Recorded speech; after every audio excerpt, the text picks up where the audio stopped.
All right, welcome everyone. We started last week with a preface with an introduction about Noahides and, essentially why the Noahide laws have not been, so in vogue over the last 2,000 years. Problem with Christians, a lot of misconceptions, tremendous amount of misconceptions as well. Right, we spoke about, things that people think are discriminatory, against non-Jews. We spoke about that, problematic rabbis who may or may not, teach these laws, etc. So we spoke, introduction on all that. So we're going to hit the next thing, which is really history, right? History, of where Noahides came from, so to speak. I mean, it sounds like a bad sci-fi movie. Where they came from. I mean, where, why it's now in vogue today, and what happens in recent history and way back. So now we understand, if we go back to creation, we understand, or we should understand, that, prior to giving to the Torah,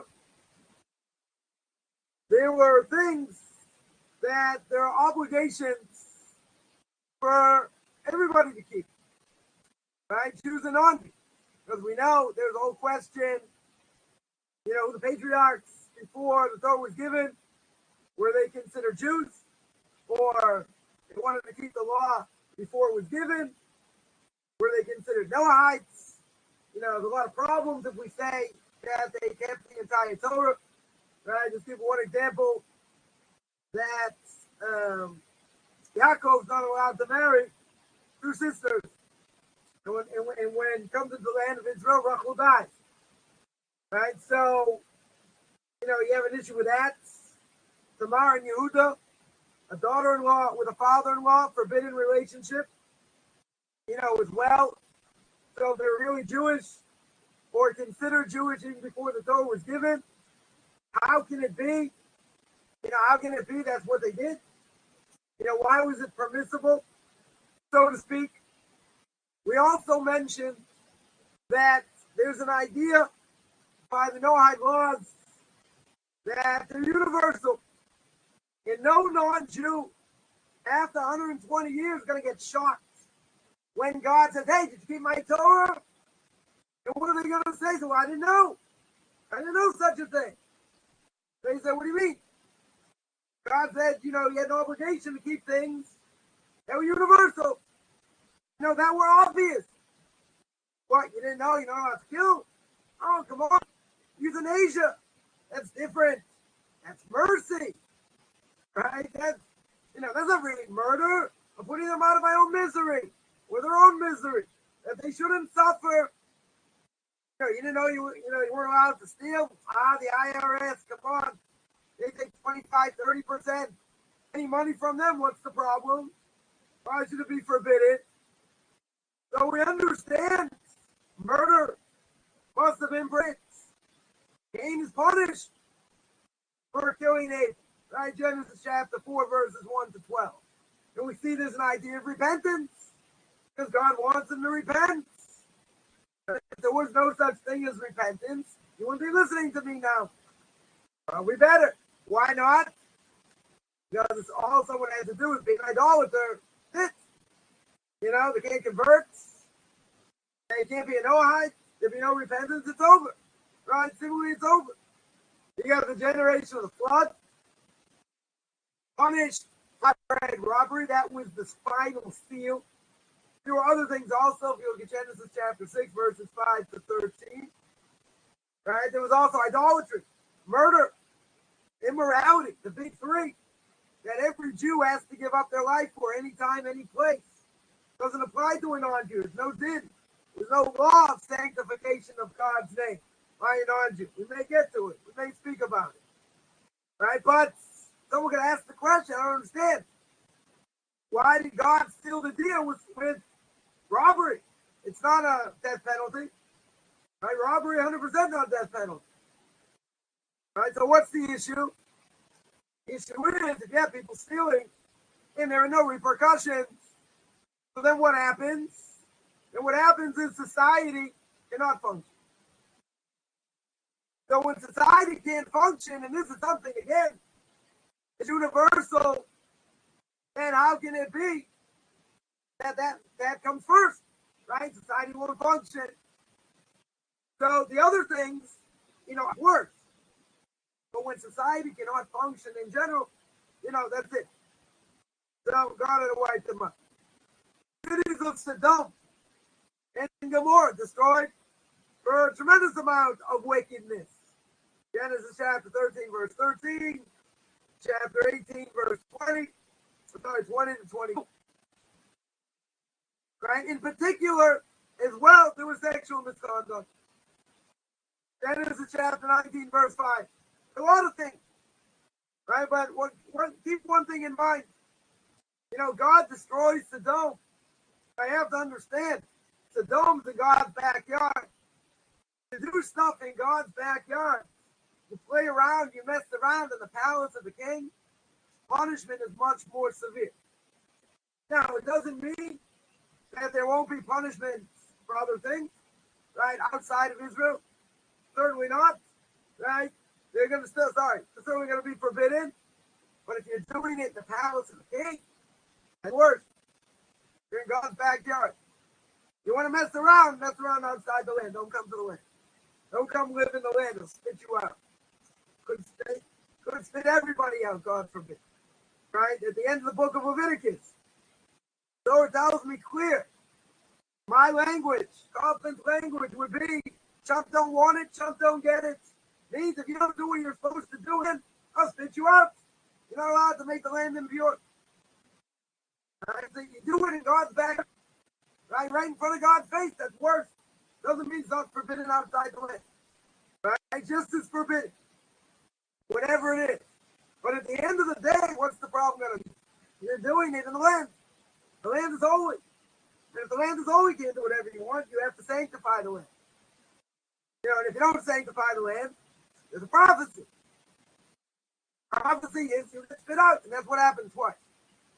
We got spit out twice, and only in the last 70, 80 years, right, we've come back to the land. Absolutely miraculous. Mark Twain, or Samuel Langhorne Clemens, as he was known, in 1800, and he came, and he saw exactly what the prophet said. The land without Jews, Latin like a pancake. That's what it was. Nobody was living here. Or anybody living here. The students of the Vilna Gaon, Rabbi Elijah Vilna-Moore, 250 years ago. They came.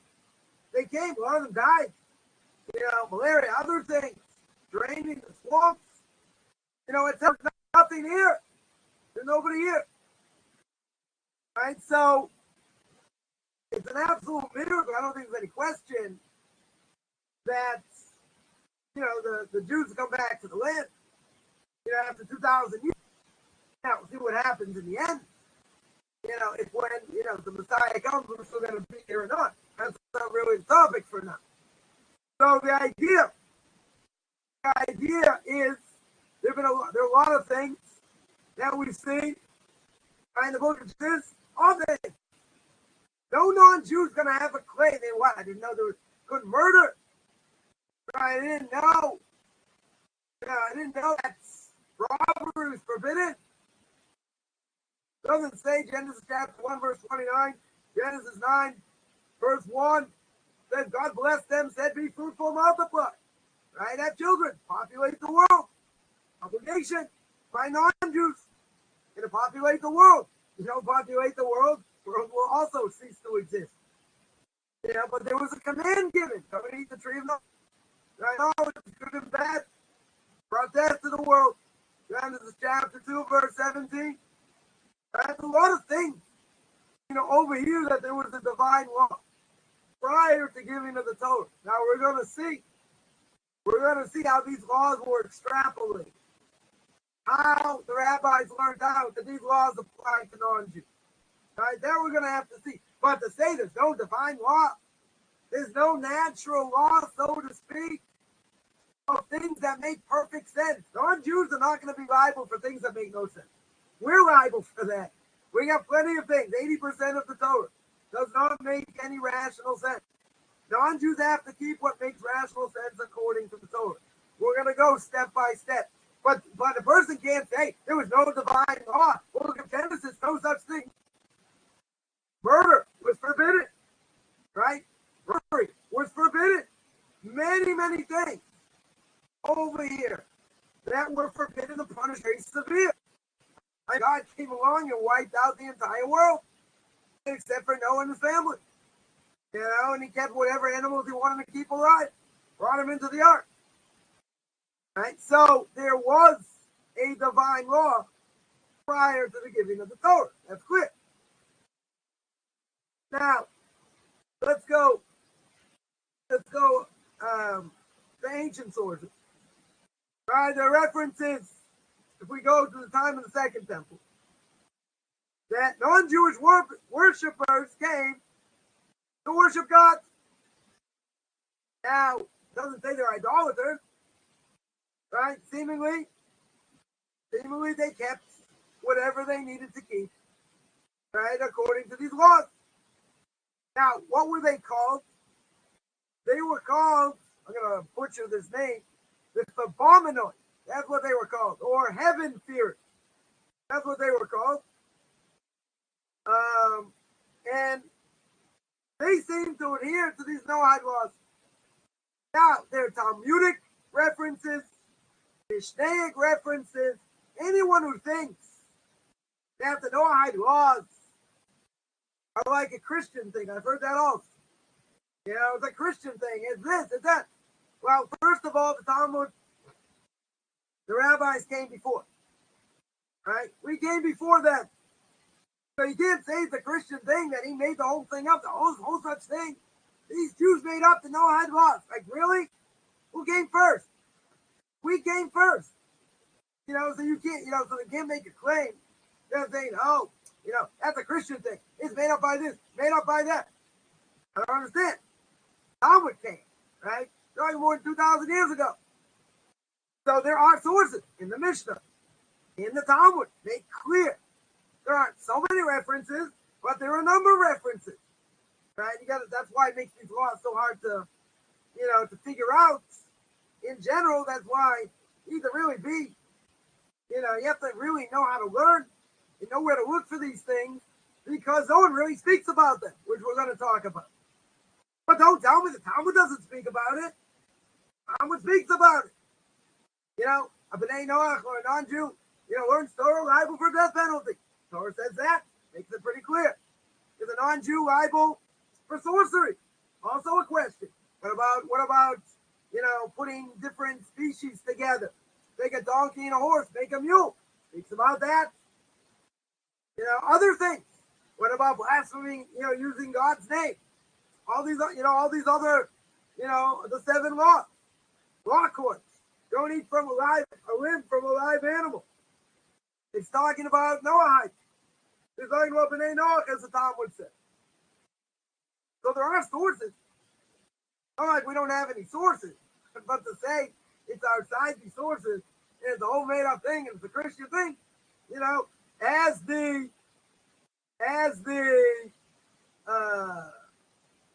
English would say, that's rubbish. 100% rubbish. We have sources. 100% we have sources. We even have sources in the first century of the Common Era, i.e. by Josephus. Josephus Flavius. He wrote the book, The Jewish Wars. Right? Okay. You know, he might have been a big sycophant. He might have, you know, sucked up to the Romans and this and that. Whatever it was. You got to take what he said, somewhat with a grain of salt. Regardless, he's an authoritative book. Right? I've seen, you know, early commentators quote him. Or later commentators quote him. You know, so, you know, he's not a flash in the pan over here. Right? You gotta know how to read him. You know, like any history book. History is his story. But you have to know how to read him. You have to understand, you know, what he's really saying. But, well, what are we using it for over here? He also talks about it. He also mentions this idea about Noahide. You can say whatever you want about him, but what does he have to gain over it by mentioning that? Right? Same time, you have a Roman artist, a bunch of Roman artists who marked those Romans who adopted Jewish belief, but they refused circumcision and full conversion. So what were they? They were nowhere. No man's land. They weren't Jewish. They weren't Christian. Right? They weren't Muslim. So what were they? They were Noahides. Right? They kept certain things. Right? They did what they needed to do. But who says they have to do circumcision? Right? There are certain things, and we're going to speak about this as well. There are certain things that are considered an oath. What is an oath? A sign. A sign only for the Jewish people. I'm going to mention three. Shabbos is one. Wearing tefillin, phylacteries, whatever you want to call them. That's the second one. And the third one is bris milah, circumcision. Right? Shabbos, God says, in the Ten Commandments, I make a covenant between me and you. Right? It's a sign between me and you. It doesn't say between the non-Jews. Right? Let's make clear. It does not say among non-Jews. So, tefillin, same thing. It's a sign between God and the Jewish people. Circumcision, same thing. Non-Jews don't need it. Certainly not. But every couple of years, 3-4 years, the doctors come out and they'll say it's a good thing against cancer, not a good thing against cancer, whatever it is. But certainly for religious purposes, doesn't apply to a non-Jew. Shouldn't apply to a non-Jew. Right? So we're going to make clear, nobody's going to straddle the line here. Either you want to convert and you'll do whatever it takes to convert, or not. You don't have to convert. That's fine. That's why we're doing these classes. Right? You don't have to. But you're not going to straddle both lines. You're not going to say I'm going to be a non-Jew and keep shopping. I'm going to be a non-Jew and I'm going to wear tefillin. That's ludicrous. Ludicrous. Because it doesn't apply. How can it be? It's a sign between me and you, God. Were you there by the Ten Commandments? No. That's between God and the Jewish people. It doesn't apply to you. If you want it to apply to you, okay, so convert. I don't want to convert. I still want to eat shrimp. Okay? I can't move. My spouse doesn't want to convert. That's fine. We're not looking for converts. We're not interested. They want to convert. That's fine. They do what they have to do. Okay? Right? But you can't straddle both worlds. It doesn't work. If there are specific signs for the Jewish people, how can a non-Jew come and say, it's fine, I want it? What would Coffman say? Too bad. You had a chance. By the time of Abraham, you could have joined up until the giving of the Torah. You didn't join. Okay, either you have to go through conversion, or you stay a non-Jew. Right? But, non-Jews out there way back when, first century, we got evidence. They didn't convert. They got the Noahide law. Now, there's archaeological evidence of a Noahide community discovered in 1976. And of all places, our famous brethren, Turkey. They love us. They absolutely love the Jews now. Israel. They found 2 inscriptions dating from when? Well, 210 Common Era. They found it in an ancient synagogue. Now, interesting enough, there are a lot of Jewish names common to that period. And then there's another list, seemingly of non-Jewish names. Zeno, I don't think that's a Jewish name, right? Athanagoras, sounds like a bad dinosaur, right? Diogenes, that's definitely not a Jewish name, not even a modern Jewish name. It's prefaced with the words that, what does it say? These are God-fearers. Doesn't say they're Jews. Doesn't say God-fearing Jews. God-fearers, what would my assumption be? My assumption would be it's talking about non-Jews. I'm not going to assume over here it talks about Jews. They still don't have Jewish names. Now, you can tell me maybe they took on Greek names. Maybe they took on, I don't know, Roman names, whatever. Maybe they just changed their name, but they're really Jewish. Doesn't sound like that. Why not? Very simple, because the other names are all Jewish names. They're all Jewish names. I could say by inference it's a non-Jewish name. Right? You see another inscription ancient synagogue in Sardis, Turkey. Right? And Scripture lists three groups: Jews, converts, and observers of the Noahide law. Again, we have another proof over here that's showing that there were Noahides way back when. Going back more, to 210 of the Common Era, pretty far back. The only problem is we don't really know much about this. We don't have any we don't really have any information, what they kept or what they didn't do, or whatever. So now we mentioned last week, because of the church power, persecution, dispersion, Noahidism or Noism, I guess it's called, fell by the wayside. Made sense. Who's gonna want to go against the church and everybody else and say, yeah, first of all, I'm not interested in the church. Second of all, I'm gonna keep the laws that God said according to the Bible, according to the Old Testament. Oh, let's go back to the Inquisition. We're gonna go back to the Inquisition over here. That's why it died out. Who's gonna hold by it? Right? No one's gonna hold by it because they're afraid they get murdered. Nobody wants that. So, except for a few exceptions, the Noahide faith does not reappear until the late 19th, early 20th century. That's a very long time. Like in 1800 years.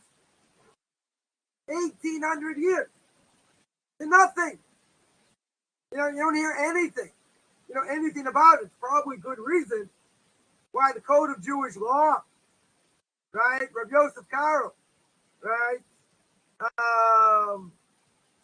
the end of the day, he didn't write anything about the Noahide law. Right? The last person that we have the most information from is the Rambam. You have a little bit here, a little bit there. Right? You have a little bit there, a little bit there. About it, but essentially, you don't have information. Right? No one seems to write about it. So it makes sense. Who's coming out of the woodwork to be a Noahide in the last 1,800 years? Probably not too many people. Right? And they'd be afraid to anyway. In general. That's why it fell by the wayside. But now in the late 1800s, or 1900s, so now Noahism returns, reemerges. Right? There was a meeting of Aimé, Pallière, Rabbi Eliyahu, Benamozegh.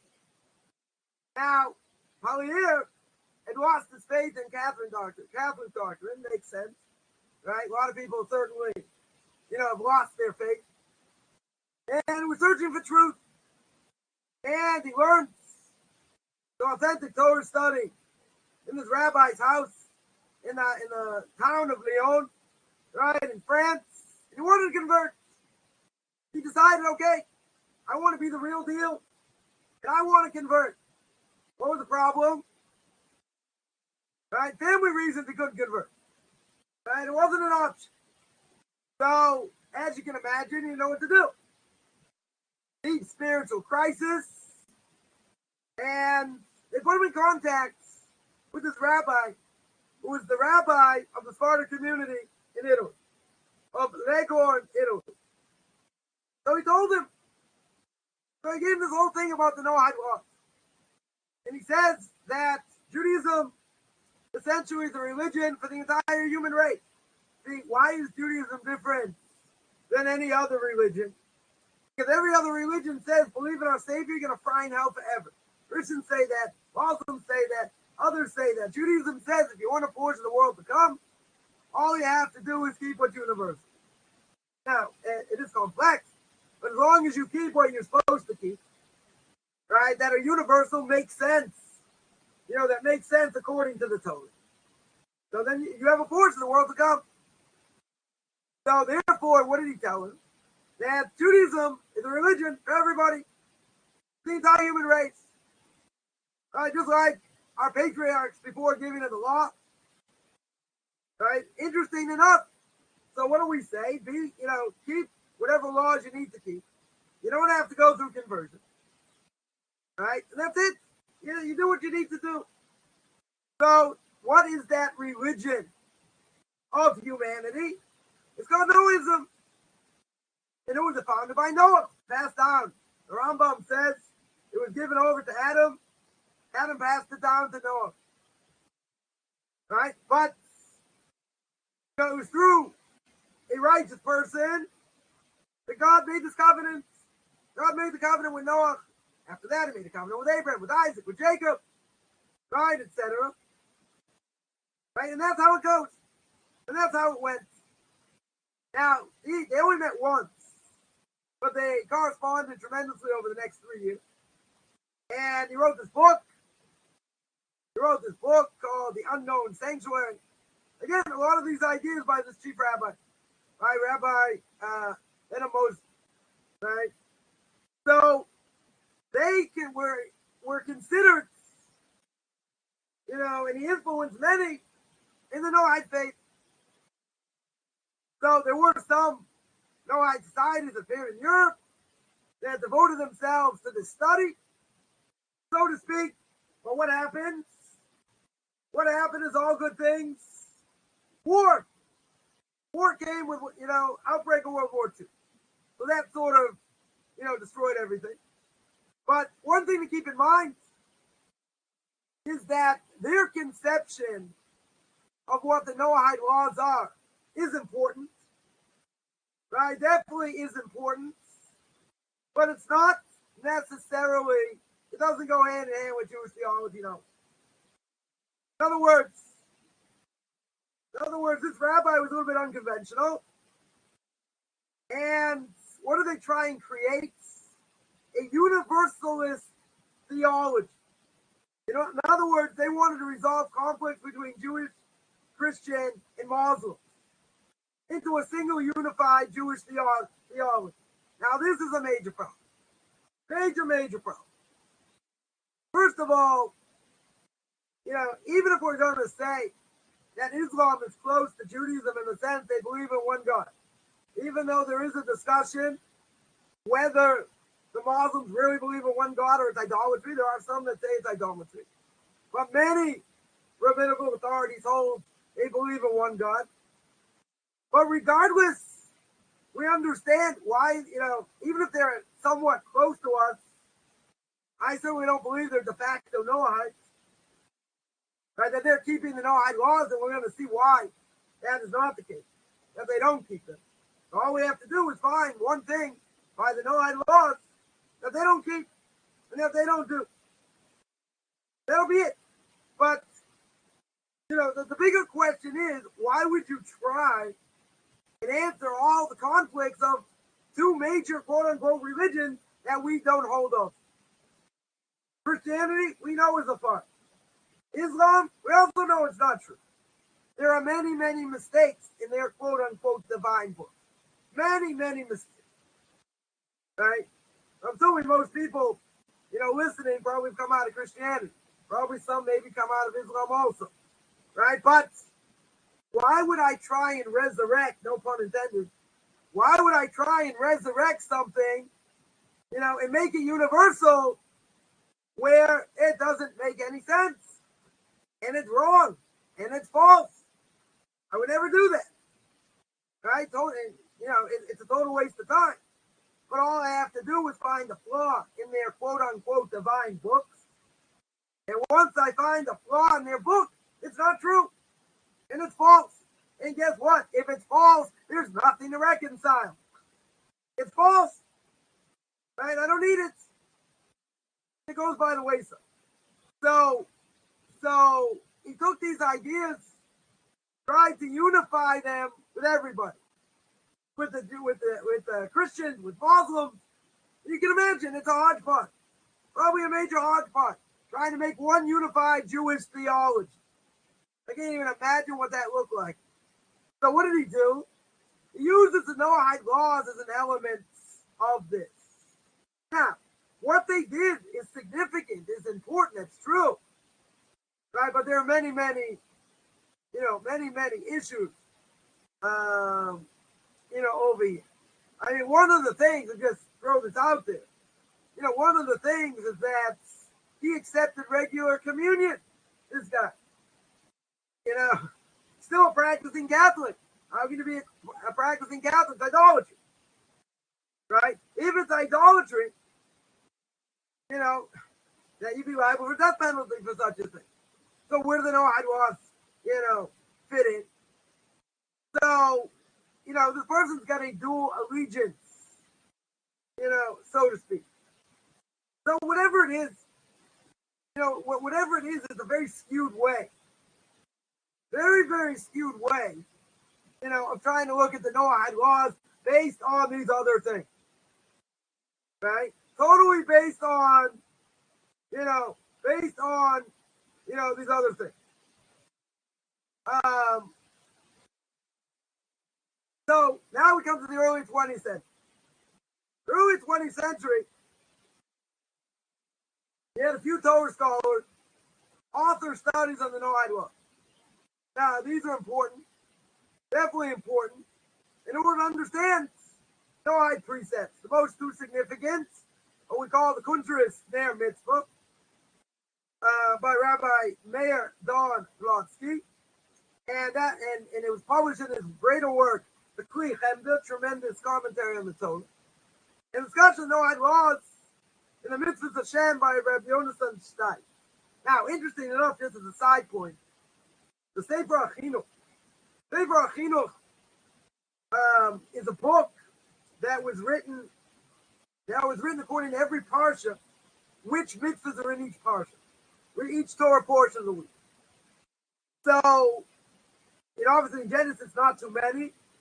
Exodus, there are plenty. Leviticus, etc. They wrote a major commentary, on, on all the mitzvahs, what they apply, who do they apply to, what the source is, different things. So I saw a number of times that he brings down, and does this apply to a non-Jew? Does it apply to a Noah? Right? So he wrote an entire book on the Noahide laws to say, we don't have it. Good laws. Right? It would come in very handy, but, it got lost. Somehow it got lost. That's another, tremendous book that, we don't have. But these are two books for the last century, made a major impact. Now, there are issues discussed by a number of Torah authorities, most notably Moshe Feinstein, the Blessed Memory. He's one of Judaism's greatest decides of Torah law of the last century. Guy lived in America, one of the Torah giants of the generation, no question about it. And he wrote a number of responses on the Noahide law. Right, but again, when it comes to the early commentators, later commentaries on the Talmud, nobody really discusses it, except for the Rambam, except for Maimonides. You can see a few things here, there. You really have to hunt. You really have to look around. But you didn't see people like, you didn't see great rabbis where it's discussed in a few places that they go to town discussing Noahide law. They don't say anything. They say very little. So, coming up with this information, is a lot of work. Definitely a lot of work. Because you got to hunt around. Because even in basic things, let's say the laws of damage, right? There are cases that only apply to Jews, and it won't apply to non-Jews. But you have to know. You have to know where. You have to know how. You have to know how it applies. If it doesn't apply, etc. So, these books were very good, at least understanding, the concepts, where they come from, and all that. So now comes the 20th century, and who's arguably the most important figure in the resurrection of Noahidism, or Noahism, I'll probably keep butchering that, is Vendyl Jones. I thought he was more known for Raiders of the Lost Ark, but I guess the man behind the movie, I guess they made it about him, whatever, or based on some of his things, was Vendyl Jones. So he began his career as a pastor of a Baptist church, and in 1956 he had definite doubts in his Christian faith. He had advanced degrees in theology and biblical studies, so a very learned person. And he restarted his education. Right, so he started from scratch. Takes a lot of humility. Imagine, first got higher degrees, A scholar in his own right. He's going to start from scratch. Totally going to start from scratch. So he starts taking classes at the local Talmud Torah, Jewish elementary school, and he gained facility in Torah study, and in Hebrew, he learned from local rabbis in observing the Noahide laws, and developed a sophisticated Noahide religious identity through it. So he became deeply involved in archaeological pursuits, as we know, and over the next 3 decades, embarked on a number of important excavations. Now, interesting enough, all his kids converted. He himself did not. Now, the story goes, as the story goes, that he felt that he could do certain things, in excavations and other things, better as a non-Jew than as a Jew. That's potentially one reason. Right? But his kids basically converted. So, what did he do? He had lectures on biblical archaeology, other lectures, classes, but he was at the forefront of bringing Noahidism back, put it back on the map. Right? So, understandably so, after the destruction of the Second Temple, who's talking about Noah? Who's talking about the Noahide laws? Not too many people. Right? So, the knowledge of these laws, as we understand, very scarce. Very, very scarce over here. Now, in the last 70 years or so, but now there's a whole reopening of understanding the laws, where they come from, what the obligations are, etc. So he's considered the father of the modern Noahide movement. So after that, who do we have? We have the Lubavitcher Rebbe, previous Lubavitcher Rebbe, Menachem Mendel Schneersohn, a blessed memory, and he called on the larger rabbinic community to engage in study in the dissemination of the Noahide laws. Now, Chabad rabbis began studying this, teaching the laws, etc. And what did they do? The Rebbe spoke about them, outlined fundamental principles, and he created an authoritative compendium of Noahide law. But we don't have it. We don't have the work. Got lost, or never got printed, or whatever happened. Now, Chabad, interesting enough, called on the rest of the Jewish world over here to reach out to non-Jews, to reach out to Noahides. Now, he died in 1984, 39 years after the Holocaust, where the Jewish people had to be rebuilt, right, reestablished Torah education, and basically it was all hands on deck to save the Jewish people, right, to rebuild Torah. Now, so his claim was, even so, we need to do outreach with Noah. And it did become a priority with other people. Now, why wouldn't it become a priority? I've had people attack me, probably others as well. But a lot of problems with the Jewish people today are because we're not out there doing outreach for Noah. Anyone who's ever, has seen some of my videos, on Tanakh Talk, or any of my Q&As, I've spoken about this. Says Marty Rebbe, I'm going to Moshe Sturmuk, they should be well. And he's one of the Torah giants of this generation. He's got one of the longest responses in any of his books. He's got 7 volumes of questions and answers all over Torah. Over the lots of damages, marriage, divorce, holidays, knows everything about everything. And he wrote a tremendously long response to, I have an obligation to reach out to non-Jews and teach their law. And the answer is no. No such thing to do Jewish outreach with non-Jews. Now, that's not what we're doing over here. Right? So I'll explain what he means. So what's the mitzvah? What's the source? What's the source for doing outreach with Jews? The source to doing outreach with Jews is a Talmudic dictum that says all Jews are interrelated. And we understand understand that because if one Jew does something wrong somewhere, all Jews get blamed. You don't see it by blacks. You don't see it by Chinese. You don't see it by Koreans. You don't see it by Italians. You don't say, an Italian does something wrong, something egregious. Say, okay, that's it. We're going to burn Italy. Burn it, Italian flag. No more cannolis, right? You don't see that. Oh, but a Jew does something. It could be a secular Jew. Doesn't matter. They do something. All Jews get blamed. Why do all Jews get blamed? What do I have to do with what this person is? Even if he's an Orthodox Jew. So what? I had anything to do with that? No. Right? There's also a mitzvah. Love your fellow Jew. Also did a Hashavas of Adrian, return a lost object, giving them their soul back. So there are a number of things why I'd have an obligation to outreach with Jews. Where do you see I have to do outreach with non-Jews? You tell me. At the end of days, non-Jews are going to come up to Jews, pull on their tzitzis, and say, I want to learn Torah. That's what we see today. Non-Jews want to learn Torah. That's fine. Right? For a Jew to do outreach and say, we're looking for all the non-Jews, I can tell them what I do. Right? Just like what I do by converts. I say, this is what I do.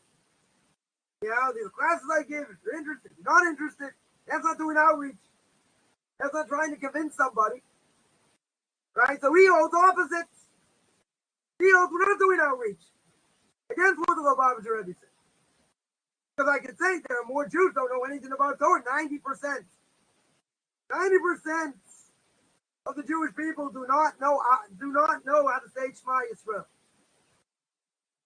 So 90% of the Jewish people that have been lost to oblivion, 60-70% to intermarriage. What's my obligation looking for non-Jews to keep the Noahide law? So you're going to say, so what are you doing over here? Wow. I do believe in a global initiative. I do believe, non-Jews should know the laws. They definitely should know the laws, but I'm not going on every street corner to do that. It's not my job. Non-Jews want to learn, right? The Talmud says they want to go in the right direction. God will help them. If they want to go in the wrong direction, God's not going to stop them. They'll find their way. It might take them a while, but they'll find their way. Just like everyone here has a story. How they got here, right? It wasn't an easy, short process. Probably long, drawn out, very painful process. So someone will say, if you would have done outreach, it would have made my life much easier. Maybe. But people have to understand rabbis are so busy in their own communities dealing with Jews. They're not to deal with non-Jews. We're trying to change that. Right? But I just want to point out that Noahide outreach was not a priority. And if you would ask most Orthodox Jews today, they'll also say it's not a priority. Doesn't mean they shouldn't be educated. Doesn't mean that at all. You need the right people to do it. But at the same time, am I going on every street corner, putting up signs for Noahide laws? I'm not doing that. No Jew should be doing it. But if a non-Jew wants to learn, they want to be part of this, that's a different story. If someone comes to me and says, I want to learn the Noahide laws, and this is great, whatever, teach me, that's a different issue. If I know what I'm doing. Hopefully I know what I'm doing. Right? But at the end of the day, that's the reason. Someone says, you push non-Jews away. And they think they're scum of the earth. They don't think they're scum of the earth. First of all, most rabbis don't know how to deal with it. They got so many other pressing needs. Right? Isn't it true we look out for our own? If I had a choice to give to the United Way or to help a needy bride get married, where's my money going? If I had money, where's my money going? To help a needy bride, to help a school that's struggling, or whatever the case is. If I get, the United Way, I'm not going to say, it's a bad charity. Why should I support it? Why in the world should I support it? Because charity comes first by us. We're not looking out to save the world, so to speak. We're looking out for our own. Oh, that's being very selfish. Aren't you the Jewish people? You're chosen among nations. You're the chosen among states. That's true. That's true. So some idiot comes along and says, so that's your obligation to go out there and proselytize non-Jews. Sure. What's the connection? Just because we're the chosen nation, that means I have to go on every street corner and hang out posters for non-Jews? I don't think so. No, No offense, it's not my job. My job is to educate Jews. Just so happens I work with non-Jews. Just so happens I work with potential converts or Jews in training. But to say I have an obligation to do outreach, yeah, I understand. Even 35 years ago, right? Or a little less than 30 years ago, with the LuBavitcher Rebbe over here, right? Tremendous rabbinic scholar, not denying that, right? Not denying that. But there's a reason why it never took off in the ultra-Orthodox world. Very good reason. Not just you had World War II and, the Jewish people were decimated. That's also true, right? That's probably the main reason. But now, the Jewish community is thriving left and right. Jewish schools, girls' schools, yeshivas, all kinds of things. Kosher pizza places all over the place. Unbelievable. I should be out there paving the ground for non-Jews. Doesn't make any sense. Doesn't make any sense. That's why it's not a priority. Now, it doesn't mean we should push them away. It doesn't mean we should say, go scram, why don't you convert? Which probably, I'm sure, some rabbis will say, because they don't want to deal with them, but that's not right. But, show me a source, for goodness sakes. Just because we're the chosen nation, that's my obligation. Why is that my obligation? If I do my job right, non-Jews should be coming. Non-Jews should be coming through the woodworks. To want to learn Torah, not convert. To want to learn Torah, obviously Jewish people are not doing what we need to do. But that doesn't mean I'm paving the ground. I'm putting up flyers all over the place. That's why it never took them.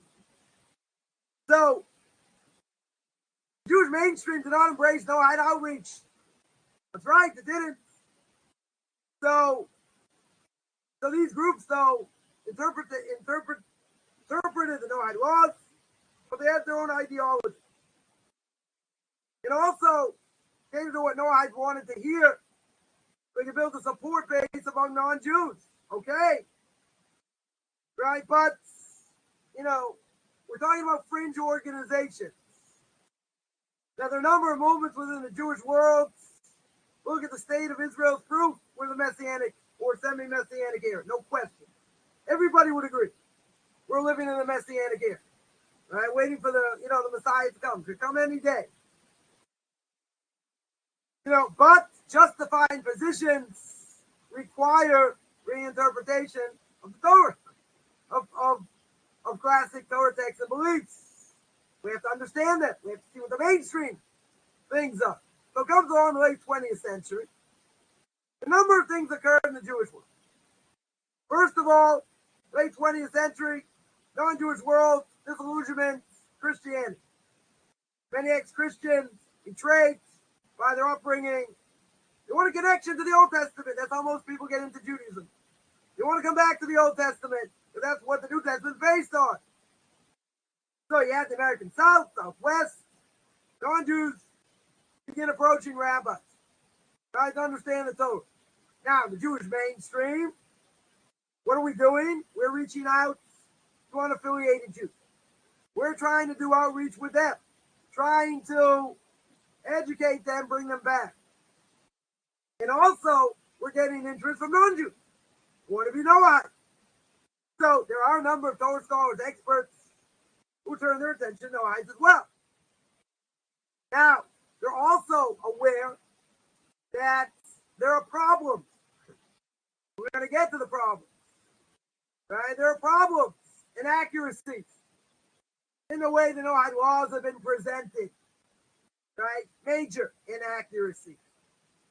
So now, you got the mainstream's 2-decade absence from Noahidism or Noism. It has been dominated by fringe fruitcakes. Coffman's language. Nut jobs. Wackos. That's what they are. Because they're taking something, a drop of knowledge, a very small drop of knowledge. When I say small, I mean small. And they are distorting all the good work other people are doing.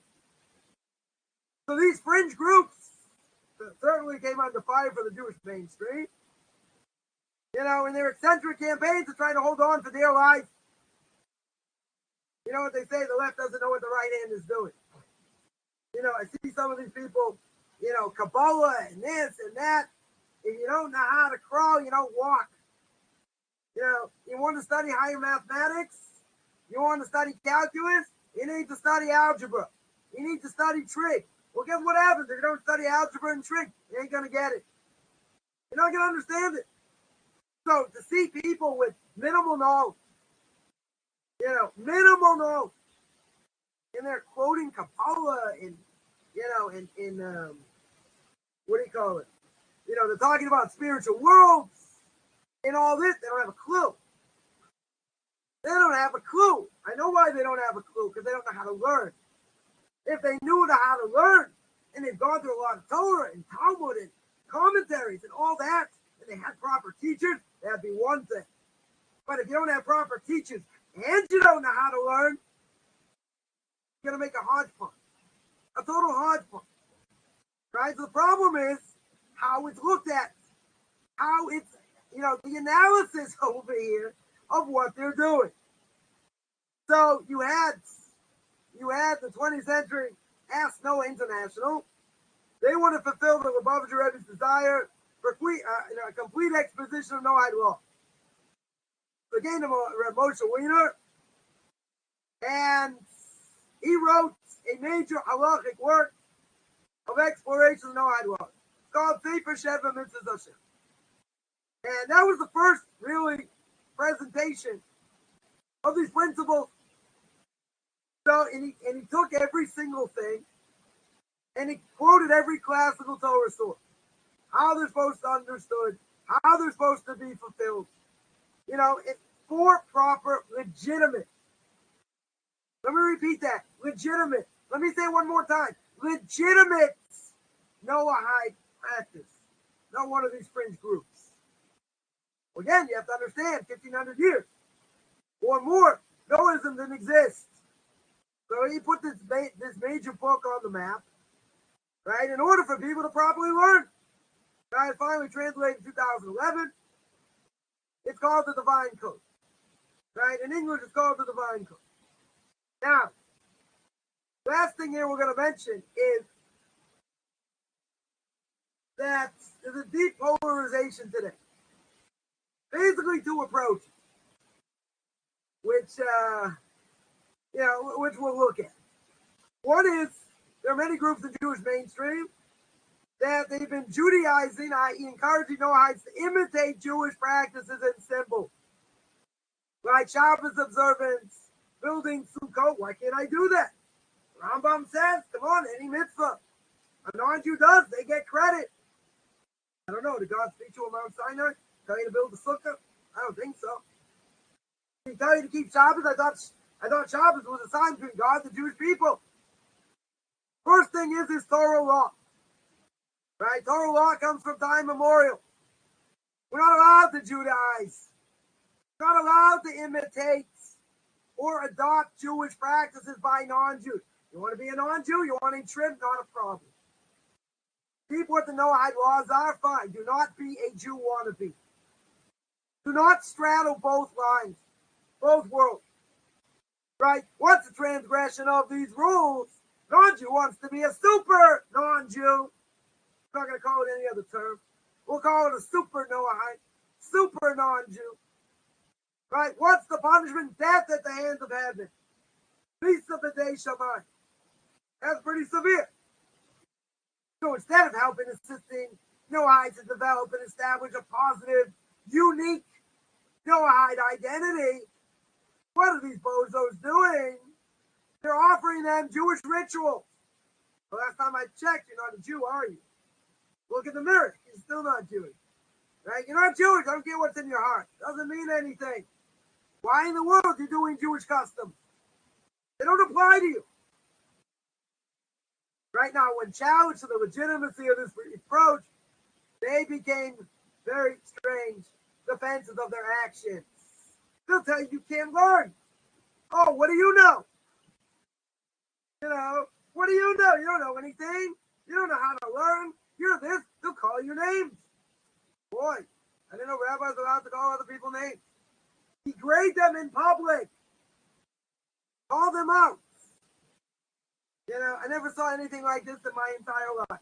You can disagree, fine. You know, not everyone's going to agree on everything. You know, but the main things you have to agree on. You know, different customs here and there, fine. You want to tell someone been learning for 30, 40 years, they don't know how to learn? You know, that they're an ignoramus and they're the only ones? Come on, that's a little bit, what's the word, gaiva? That's being conceited. It's my way, the highway. That's not a defense.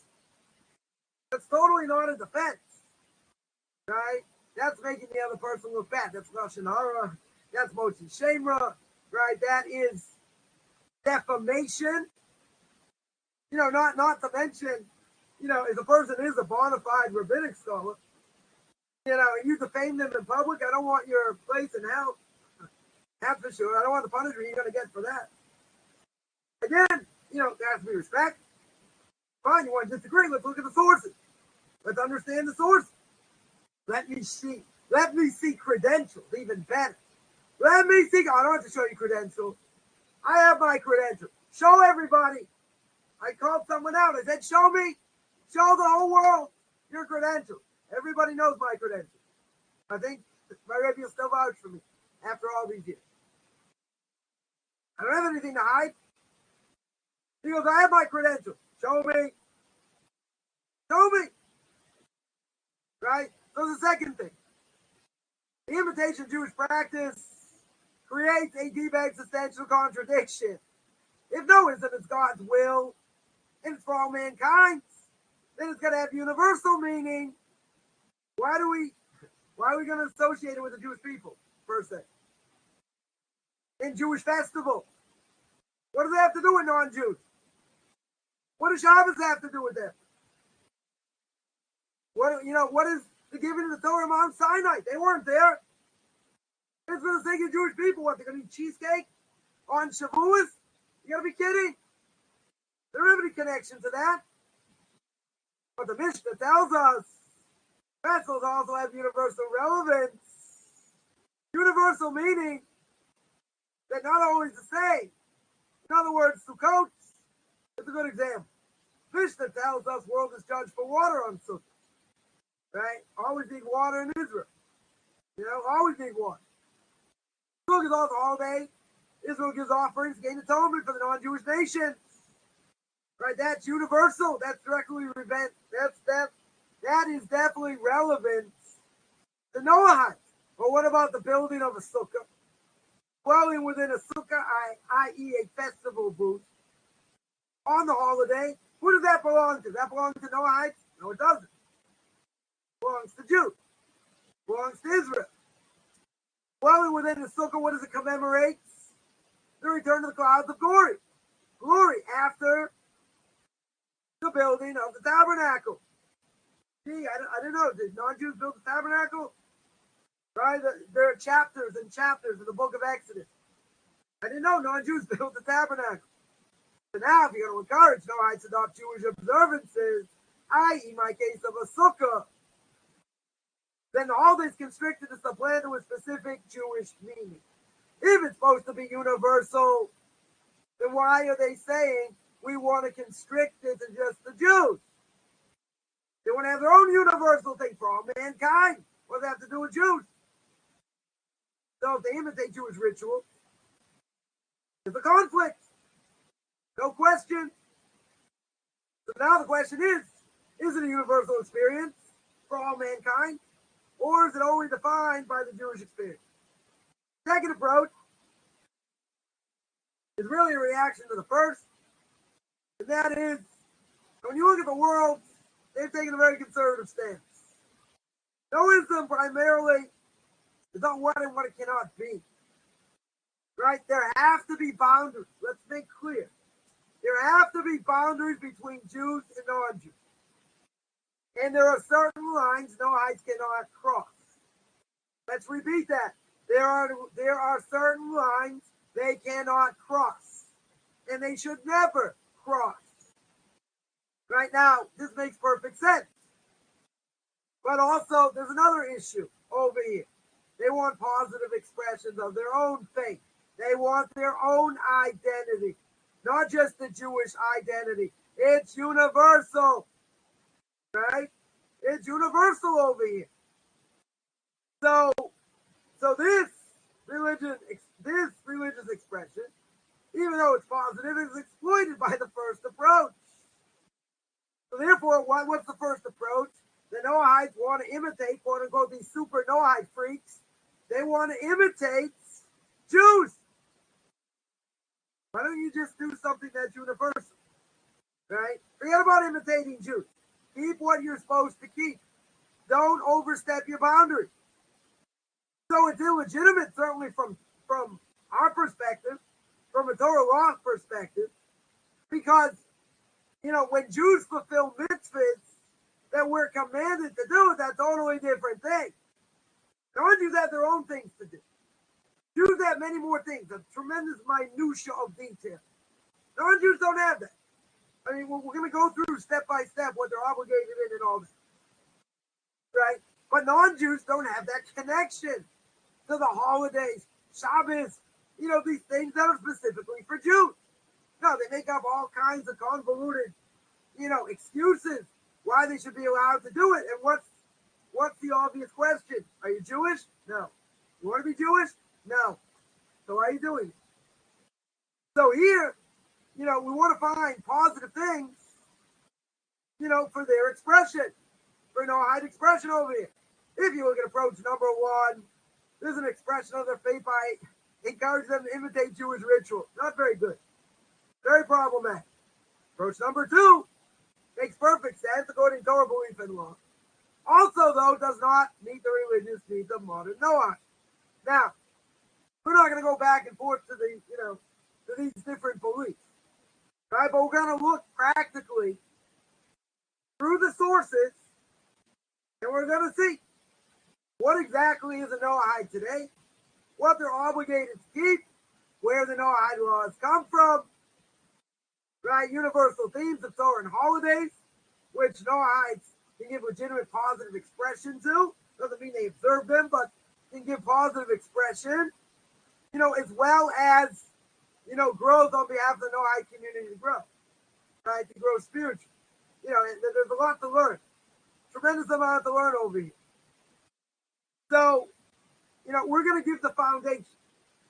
We're going to give the foundation sense of direction with clearly defined goals.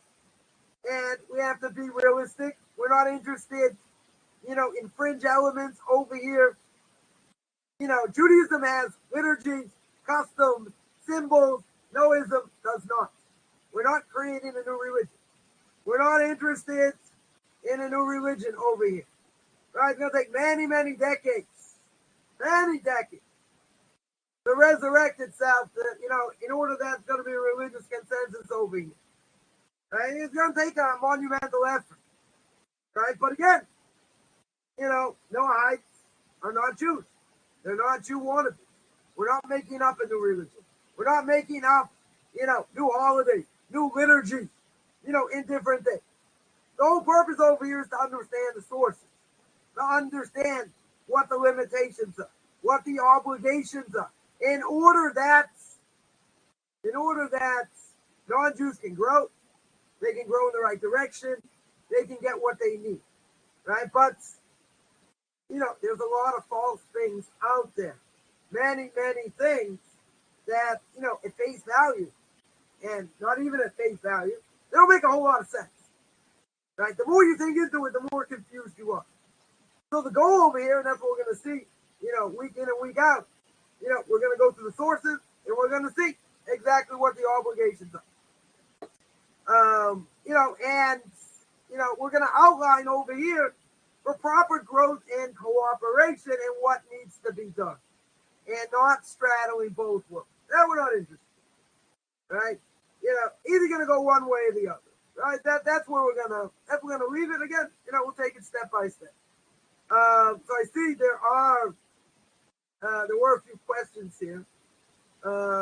Someone asked, are Muslims descendant of the 12 tribes of Yeshua? Now, the Muslims will say so. Problem is that in Sancheiriv's time, he mixed up all the names. We don't really know who's who. right by the non. We don't really know who's who. One of the commentaries on the Torah speaks about Yishmael, being a wild man. Right? Torah says he's got a hand in everybody's hand, and he's got everyone has a hand in him. Basically means that he's a thief. That's his caricature. I'm not gonna say every Muslim is a thief, every Arab is a thief, but that's one of the characters. So one of the commentaries says, in general, they have tremendous hospitality. Right? Arabs, Muslims have tremendous hospitality. Unbelievable hospitality. And he brings down that a Muslim will never fight against another Muslim. In other words, goes against their nature to fight their own people. Now, someone's going to say, what do you mean? We see the Sunnis fight against the Shiites. These ones fight against those ones. So you're going to say, but aren't they all part of the same tree? Aren't they all part of the same group over here? How can they fight against each other? So a simple explanation would be, if this commentator, what he's saying is true, then I would say that they're not, that they're all mixed up. That would be the simple explanation. Otherwise, if they show this tremendous hospitality, they never fight against each other in general, then why do you see Shiites against, Sunnis? They're not all from the same lump, right? Then the lines must have been messed up, or all the nations got mixed up. All the populations got mixed up, so we don't know who's who. We have no. They can claim that's who they're from. They can make that claim. Doesn't mean it's true, right? But if Sancheirav messed up all the nations, there's no pure line. There will never be a pure line, right? That's not going to happen, right? We don't have that, because if we did, there's a mitzvah in the Torah to wipe out Amos, right? Many say that the Germans, World War II, were Amalek. We don't know what Amalek is today, but it's a mitzvah to wipe them out. We can't do it. We can't do it physically. We have an obligation to do it spiritually. They brought doubt to the world. They brought, non-belief in God in the world. Okay, that's what we have to wipe out. But we can't wipe them out physically. We don't know who they are. Right? We don't know who they are. If we did, there'd be a mitzvah to wipe them out if we could. Right? To kill them, but we don't know who they are. So essentially, no nation today can claim, we're a pure hybrid of this. We're a pure hybrid of that. Go back to history, right? Go back to biblical history, and you read what happened by Sancheirav, any population exchanges, different things. Nobody knows who anybody is anymore. Nobody knows. Someone can say direct line. Direct line to this one, to that one, good luck. Right? You want to say, go back to the, 12 tribes and small. I don't think so. Right? And even before, with all these different groups, they're all nomads anyway. No one ever dreamt in their wildest dreams that so much power in the world with oil and other things. That's totally separate. Right? Totally separate. Yeah, I see that was a question. Let me see. There any other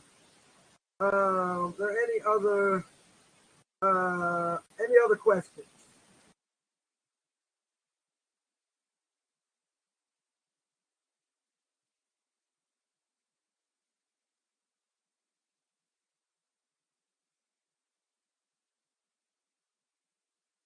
All right, go ahead.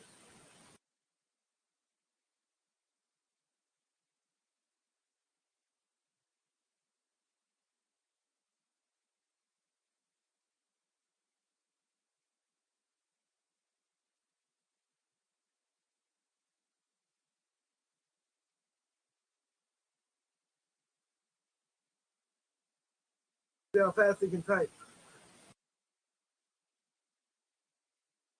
Someone asked, are we able to identify descendants of people in the Torah by ages? Yeah, that we're able to do. How are we able to do that? What are the Jews marked by? Right, we're by Shanim, get embarrassed easily. we do a tremendous amount of chesed. Acts of loving kindness. That we see clear. But we go to any Jewish community, and there will be hundreds, if not thousands, of gamachim. What is a gamach? Gimulus chesed. Person can borrow all kinds of things for free, whether it's money. You didn't have wine for Shabbos. You needed diapers, medicine. That's tremendous chesed. Tremendous acts of loving kindness. That's every community. Every single Orthodox community has places like this. Lawnmower, your backyard is like a jungle. You need a lawnmower. Medicine, all these things. Tremendous. Right? That makes Jewish people who they are. Right? They do tremendous amounts of chesed. They get embarrassed easily. Right, as well. So we can see that's a clear thing. That marks a Jew. The clear character trait. People that are, working on other character traits, let's say. You don't normally see it in the secular world. Work on gaiva, being conceited. Work on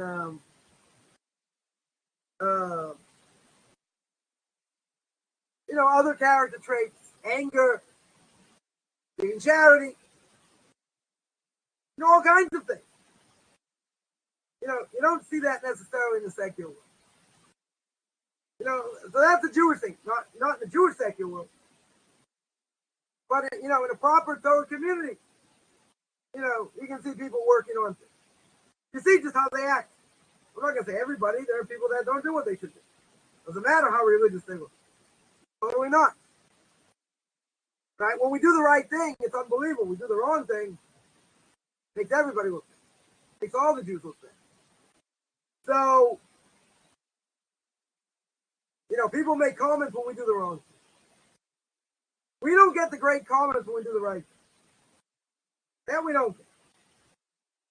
It's very easy to get spit on, to get made fun of, and, all kinds of other things when we do things wrong. Because it gets amplified. One Jew, all Jews. Right? We mentioned all Jews are intertwined. But when someone does a righteous act, is that going to make the front page of the New York Times? No. It's going to make 200, page 245 in a place where you can't even read it. You need bifocals to see it. You're not going to see it. Because that's not news. Right? Dog bites man's not a story. Man bites dog, that's a story. Right? That's a proper story. So the irony is, we're our own worst enemy. We don't get the publicity. You get something on Netflix. This woman made a ton of money, by bashing the Orthodox community. Oh, that makes news. Yeah, that makes news. Because you get one out of however many, that are disgruntled. Okay, maybe you had a bad experience, maybe. That mean all Judaism is bad? All Orthodox communities are bad? It's very, very, it's making a ton of money from Netflix on this. Expose of the Jewish community. Okay. Who says to put your trash outside? For everybody to see. That's a bad experience, fine. Right? Not everyone has the greatest experience within Judaism. It can be for any number of reasons. Doesn't matter what. But to make an expose, and then, whatever. It's beyond because, people have told me, oh, just read this, you see that? Books about, Orthodox Jews that, went off in a bad way. So I said, I don't even have to read it. I'm very happy where I am. I know there are issues. Orthodox community is not perfect. Definitely not perfect.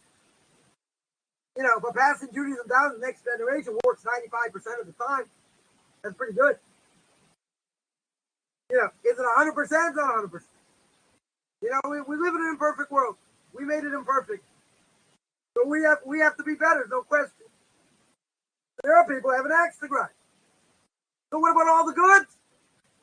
What are all the good? Someone asked the Noahide laws and motions of God. I mean, aren't all the laws? All the laws that we do, even 80% of the Torah, that doesn't make sense for Jews. Most of the mitzvahs do not make rational sense, in general. If that's the case, so why we do it? Because God said to do them. It's a divine decree. And God says if you do them and you keep them, you will be that much closer to God. You'll be that much closer to me. And he passed it down to Moshe, passed it down to us. Now, if that's the case, that's his will. That's what he wants.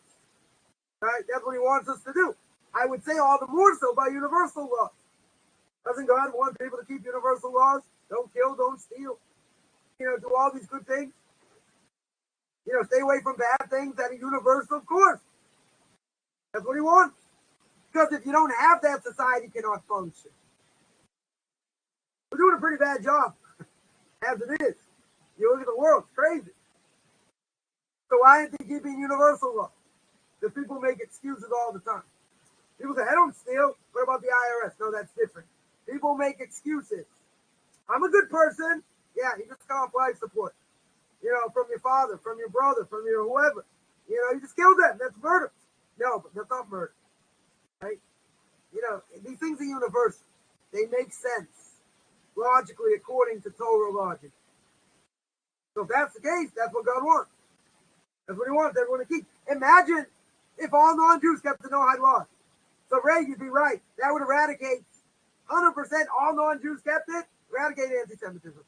Totally. But anti-Semitism is never going to be eradicated because we're going to read in this week's Parsha, Esav hates Yaakov. And it's going to be forever. It's going to be that hatred until the Messiah comes. But if you had a lot of people keeping Noahide laws and doing what they should, yeah, anti-Semitism will go down. No question. No question. So doesn't God want people to keep universal laws? Keep order, 100%? 100%. The Torah is his will. All the Torah is his will. Whether we understand it better, we understand it worse, doesn't matter. It's all his will. All the more so. The laws that make perfect sense, that make logical sense according to the Torah, of course that's his will. Right, certainly not against his will. He wants the world to be orderly. Problem is, people have an evil inclination. There's evil. People can attach themselves to evil. It's not what he wants. Right? If people want to do the right thing, they can find out. They can do it. But the manifestation, 100%, that's what he wants. Yeah, any other questions?